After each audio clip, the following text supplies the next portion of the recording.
共産党は法律を無視する政権であるが、なぜアメリカの司法制度や裁判所は中国共産党が資金提供した起訴を受け入れたのでしょうか。詳しくは VTR をご覧ください。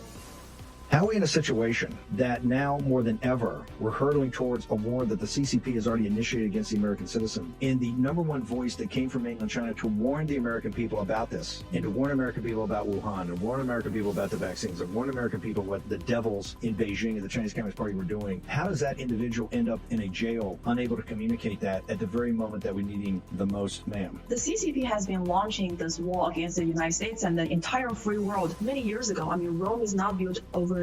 And Mr. Mao Guo, the leader and founder of the Chinese whistleblower movement back in 2017, he's the very first person who blew the whistles against the CCP. And he's the first human being who actually said, we're going to take down the CCP. He doesn't consider CCP a strategic partner or competitor. He considers the CCP the root cause of all the global disasters. So the CCP hates him so much that back in 2017, when Xi Jinping met with President Trump, the first thing he said is, can you do me a favor? Can you return Mao Guo back to China? And good for the President Trump, he said no. And then the CCP later launched a influence campaign using a Hollywood rapper, Cross Michelle, and a full-time DOJ employee, George Higginbotham, and two prominent RNC donor, Elliot Brody and Stephen Wen. So they formed this team, and these people traveled to Shenzhen and China, met with Sun Lijun, the Vice Minister of Public Security, and discussed about influencing the DOJ and White House to return Mr. Mao Guo back to China. So this speaks a volume to how fearful the CCP is when it comes to Mr. Mao Guo, because Mao, he came from that society. He knows how to take down the CCP, and he knows how to take down CCP from within. He knows that how to destroy this evil communist dictatorship without having to fire a shot. So Mr. Mao Guo is America's best ally and most valuable asset. Sadly, we're seeing America's legal system start to accept lawsuit funded by the CCP money. Why should America's justice system and the court system accepting lawsuit funded by the CCP? CCP is a lawless regime. They don't respect law for the rule.